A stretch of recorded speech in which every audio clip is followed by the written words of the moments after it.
Radio Sucesos 101.7 FM presenta su noticiero Sucesos con Milton Pérez y Verónica Larrea. Un periodismo libre para una democracia plena. Los hechos y las opiniones de los sucesos que marcan nuestro tiempo.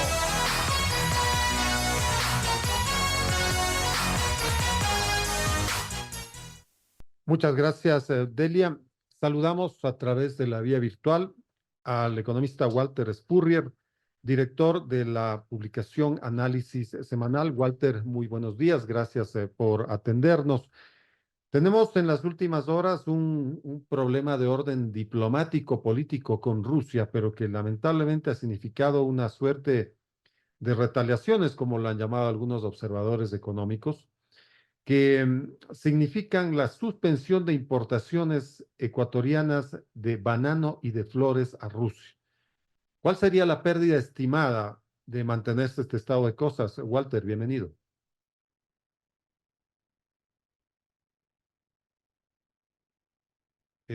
Tenemos problemas con tu audio, Walter, a ver si lo activas, por favor. Sí, sí, así es. Perfecto, Bueno, muchas gracias.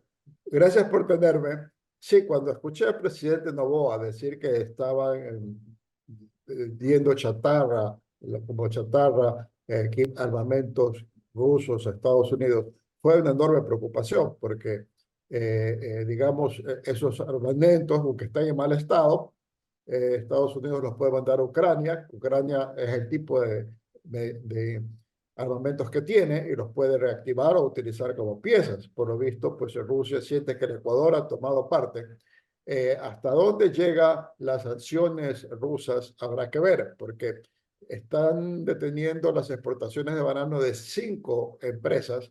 No son necesariamente las más grandes, pero si llega Rusia a poner trabas a las exportaciones de banano ecuatoriano, Rusia es un inmenso mercado de banano para el Ecuador, porque no solamente Rusia, sino las naciones que están justo al sur de Rusia, en el centro de Asia, que compran esencialmente a los comerciantes rusos. Y de hecho Rusia importa más banano que los Estados Unidos, y más o menos como importa la Unión Europea. O sea que sería un golpe devastador. Por el lado de los claveles, Rusia creo que es el principal mercado de claveles del Ecuador. Ahora, los claveles no son un rubro tan importante, pero hay la amenaza de que también se extienda a las rosas. Pero yo siempre he estado preocupado de las relaciones con Rusia. Pero, Walter, ¿Sí? imagínate sanciones a las flores ecuatorianas, a las rosas, a los claveles, a 9 días de San Valentín y sobre todo a una festividad interna que se tiene en Rusia. Bueno, claro, la idea es de que los rusos están alertando al Ecuador de que esta acción puede tener costos muy fuertes, porque no solamente la acción del Ecuador, sino que otras naciones que han comprado armas a Rusia podrían hacer lo mismo, vendérselas a Estados Unidos para que se las manden a Ucrania. Entonces, sí, me parece que el daño puede ser alarmante. En el caso de las rosas, es evidente que viniendo el día de San Valentín, si no se pueden exportar esas rosas a Rusia, que ya estarían comprometidas, va a ser muy difícil poder colocar en otra parte a última hora. Entonces, en ese sentido, sería un golpe sumamente fuerte, pero como digo, como todavía no se ha aplicado ninguna sanción a las rosas, solo a los claveles, y solo a 5 exportadores bananeros, no necesariamente a los más grandes, porque en el Ecuador hay firmas rusas que compran bananos para llevar a Estados Unidos, a llevar a Rusia, y esas todavía no han sido afectadas. No sabemos cuánto puede ser, pero sería devastador de ampliarse estas restricciones, sería devastador para 2 de los principales rubros de exportación del Ecuador. Ahora, yo me imagino que esos gremios lo que le piden al gobierno en este momento es solucióneme este problema, ¿no es cierto? Si bien es un tema de política internacional. Lo que nosotros hemos visto ahí es una dura reconvención del gobierno de Putin a la democracia ecuatoriana. ¿Cómo salimos de esto? Bueno, la complicación que yo le veo es que ese acuerdo del Ecuador de venderle ese armamento a los Estados Unidos por algo así como $200 millones, es parte de ese muy amplio acuerdo que ha llegado el Ecuador y Estados Unidos para combatir el narcotráfico, que es una especie de plan Colombia, que a las finales va a significar aportes de los Estados Unidos de alrededor de 3.000 millones de dólares durante todo el lapso en que se aplique ese acuerdo para combatir el narcotráfico, y va a significar también la presencia de aviones estadounidenses para controlar el narcotráfico, similar a lo que usaban antes el aeropuerto de las Fuerzas Aéreas en Manabí. Ahora lo harían, tengo entendido, desde el aeropuerto de Guayaquil. Entonces, si es parte de ese acuerdo, va a ser difícil para el Ecuador reverlo, va a tener que conversar con las autoridades americanas por las consecuencias. Pero sí me pareció que negociar eso fue imprudente, porque el Ecuador tiene que manejarse con mucho cuidado en sus relaciones con Rusia por la importancia de ese mercado. Yo diría que hay 4 mercados que cuentan para el Ecuador: los Estados Unidos, China, Unión Europea y Rusia, y más o menos tienen un peso comparable, no comparable, y además con Rusia, eh, Rusia prácticamente no le compramos nada, o sea, tenemos un enorme superávit comercial. Es un mercado que hay que cuidarlo mucho, con mucha cautela, y aquí creo que hemos cometido un error el habernos acordado la venta del material ruso a los Estados Unidos con evidente destino final a Ucrania. O sea que no nos queda otra alternativa que aguantar las sanciones económicas de Rusia y más bien tratar de arreglar la situación para lo que para el año 2024 tratar de seguir pues vendiendo algunos productos en mejores condiciones. Bueno, yo pienso que lo que queda es tratar de plantear a los Estados Unidos para suspender esa operación, pero eso creo que va a tener que ser una negociación, porque como digo, es parte de un acuerdo global, no es algo que el Ecuador pueda decir, creo yo, únicamente, ¿sabe qué? Me arrepiento de hacer eso, porque Estados Unidos puede decir, usted está incumpliendo con un compromiso que es parte de algo global, de que le estamos mandando materiales para combatir el narcotráfico. Y es Entonces, que al parecer es, esa chatarra aparente, porque así es como se ha expresado el gobierno ecuatoriano, esa chatarra que se envió a los Estados Unidos, ya se envió, pues ya no queda nada más aquí en el Ecuador. si es que ya se le envió, ya no hay nada que podamos hacer. Yo no he seguido esa parte del envío, no lo he seguido tan de cerca, no sé si ya se envió. Si ya se lo envió, pues ya no hay nada que hacer, y vamos a tratar de alguna manera compensar a los rusos para que no sigan poniendo sanciones o no amplíen las sanciones. Bueno, vamos a ver qué sucede en las próximas horas. Se había pedido pues a la canciller que de inmediato vaya a Moscú. Veamos si eso efectivamente sucede. Walter, el país ha pagado o se ha visto forzado a pagar la semana pasada 273 millones de dólares por los intereses de la deuda externa. El gobierno ha justificado esta acción por el hecho de tener o mantener abiertas las posibilidades de ayuda y colaboración del Fondo Monetario Internacional y los multilaterales ante necesidades de financiamiento por 10.000 millones de dólares. Al parecer, el gobierno se ha decantado por la ayuda internacional frente a los vericuetos que se viven en lo interno, ¿no es cierto? Es difícil, es muy complicado subir el IVA en 3 puntos, que además solo le genera 1.300 millones de dólares. Pero al parecer para el Fondo Monetario Internacional es fundamental tener esta aprobación en el Parlamento Nacional. Es una suerte de declaración, es una suerte de todas maneras, tener un mecanismo de ingresos permanentes, aunque solamente te den 1.300 millones de dólares, ¿no? ¿Cómo ves esta situación? Bueno, sí, el problema es inmenso, porque estamos hablando de 10.000 millones de dólares, de los cuales 5 es déficit y 5 es préstamos que se vencen. Pero el asunto es que no es un problema de este año, eso es permanente. Y no solo que es permanente, sino que en el 2025 y 2026 y 2027 se comienza a dar la amortización de los préstamos tanto del Fondo Monetario como de los bonos globales. O sea que la situación se pone mucho más peliaguda en adelante. Entonces, si el gobierno busca un apoyo internacional, tiene que hacer lo máximo que puede por su lado para superar esta situación. Lo primero que hace es proponer el IVA, el alza de 3 puntos. Lo segundo que ya mencionó el presidente es la eliminación del subsidio a la gasolina con ciertas compensaciones, bonificaciones, que tampoco va a generar mayor cosa, porque sin bonificaciones genera solo 500 millones de dólares.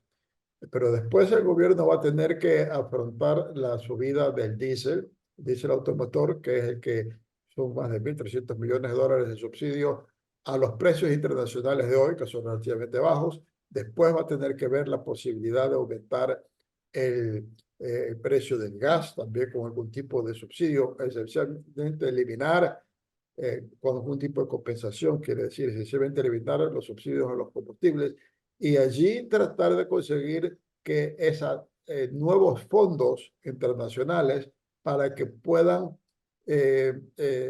ayudar por lo menos en la parte de la amortización y servicio de la deuda externa, porque la deuda externa también nos está costando mucho porque ha subido la tasa de interés internacional y nuestros préstamos están indexados a la tasa de interés internacional. Entonces, la situación es muy dura, pero en el fondo lo que va a tener que hacer el Ecuador son tres cosas, ¿no? La una va a tener que cambiar leyes y constitución para que no siga aumentando automáticamente el gasto corriente del sector público, que aumenta permanentemente y lo manda la constitución, los contratos colectivos del sector público, las decisiones de las cortes que está haciendo reincorporar a los trabajadores que han sido despedidos en el pasado. Todo eso hay que ponerle fin y eso requiere cambios legales. Segundo, no podemos seguir con esta política de impedir que haya inversión minera y reducir la inversión petrolera. O sea, parte del problema es que si estamos necesitando más dinero de afuera, estamos diciendo vamos a dejar de producir petróleo en el Yasuní. O sea, ya no es decir no voy a ampliar la frontera petrolera, es decir, voy a ir para atrás en la frontera petrolera. O sea, retomar una decisión que hace 13 años fue negada por la Corte Constitucional y ahora la retoma esta nueva Corte. Entonces, en ese sentido, hay que ir haciendo esas dos cosas. Y lo tercero, hay que destrabar todo tipo de inversión en el país. El sistema económico que tenemos tiende a desalentar la inversión. Las empresas públicas no tienen dinero para invertir y piensan que si permiten inversión privada, les quita autonomía a ellas. Entonces, no pueden invertir, pero frenan la inversión privada. Todo eso tiene que cambiarse porque el país ya no puede seguir viviendo una renta petrolera con una producción petrolera reduciéndose, un gasto corriente del sector público incrementándose y un precio de petróleo promedio no es malo, pero tampoco es óptimo como fue hasta el año 2014. Entonces, todo eso vamos a tener que hacer, pero nuestra clase política todavía no lo plantea y no vemos que estemos encaminados a tomar esas soluciones. Pero no es muy alta la pretensión del gobierno ecuatoriano, porque son dos cosas diferentes y ambas son sumamente necesarias. La primera, financiamiento para estos meses, porque obviamente la falta de recursos del Estado es evidente. Hasta el momento no se logran pagar los sueldos de enero, ¿no es cierto? A todo el sector público se pagó 169 millones la semana pasada exclusivamente para policías, para militares. Y el resto del sector público está impago. Se ha tenido que entregar, me parece que 270 o 175 millones de dólares en bonos a los organismos seccionales, especialmente prefecturas. O sea, eso no es dinero contante y sonante. Digo, financiamiento para estos meses ya es una pretensión alta, pero imagínate patear para adelante lo que habrá que pagar por concepto de deuda externa en 2025, 2026, 2027. Se calcula que son como 3.200 millones de dólares de esos pagos que tienen que hacerse en ese tiempo. ¿Cómo hacerlo? ¿Cómo hacer las dos cosas? No, es sumamente duro. Yo pienso que estos pagos en bonos se van a multiplicar. Eso es lo que hizo la Argentina en la última etapa de la convertibilidad, lo que conocimos como patacones, porque también los emitieron las provincias, que son, hay una federación en la Argentina, y Patagonia emitía los patacones, pero el gobierno central argentino también sus papeles. Sí, tenemos una situación a la que nos ha llevado mantener un crecimiento del gasto corriente tremendo y a su vez tener frenada la inversión. Tenemos frenada el ingreso de divisas al país. no hemos aumentado la producción petrolera, no hemos permitido incluso inversiones de la empresa privada en vía concesiones. O sea, hemos llevado una política errada, hemos vivido como si el dinero creciera en los árboles y el gobierno no va a poder atender todos sus compromisos, va a recurrir a la banca privada que le presten, pero por otra parte le están restringiendo el crecimiento, le están obligando a reducirse la banca privada con estos impuestos. La banca privada, por prestar al gobierno, no va a prestar al sector privado, el sector privado va a tener menos dinero disponible y va a ser más caro y más escaso el crédito. El año se presenta sumamente duro. Ahora,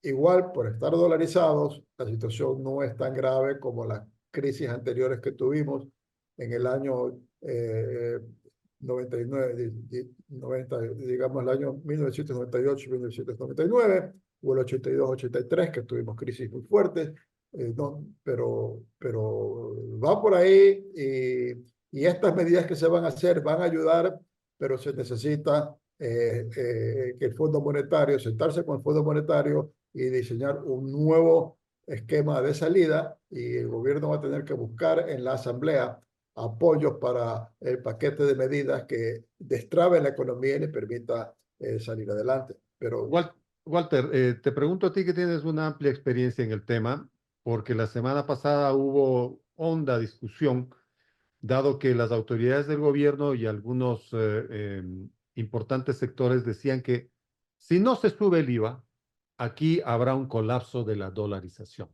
¿Cómo ves tú las cosas? bueno,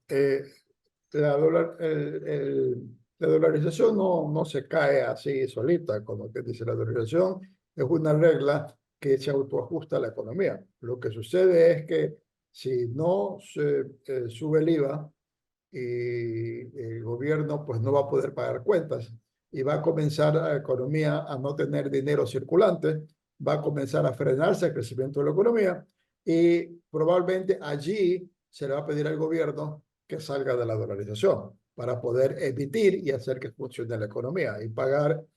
Saliendo de la dolarización, la economía se ajusta vía bajando su nivel de consumo, empobreciéndonos todos, porque tendremos en lugar de dólares una moneda que se devalúa y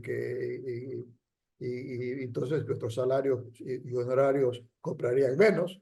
Entonces podríamos tener excedentes para pagar la deuda y el gasto público también valdría menos en dólares. O sea que sería una solución a la que iría la sociedad en el caso de que el gobierno no pueda pagar sus cuentas. Pero no es que la dolarización va a colapsar, porque vamos a seguir teniendo nosotros nuestros dólares. Entonces, en ese sentido, eso es ese vendría a ser el mensaje que la dolarización se podría caer, que sencillamente no habrían dólares y habría que buscar alguna manera de salir de la dolarización para que haya dinero que circule. Eso lo hizo Zimbabue, pero Zimbabue era seguía el ejemplo de Venezuela de la época de Chávez, o sea, no es el mejor, no es el mejor ejemplo, pero Claro. es una solución desesperada y lamentable que se llegue a terminar a tomar, pero como digo, es evitable, pero podría ser que se considere que mejor es salir de la organización que conservarnos si es que el fisco no tiene cómo pagar cuentas. Nos queda muy claro, Walter, gracias por tus explicaciones, gracias por la charla.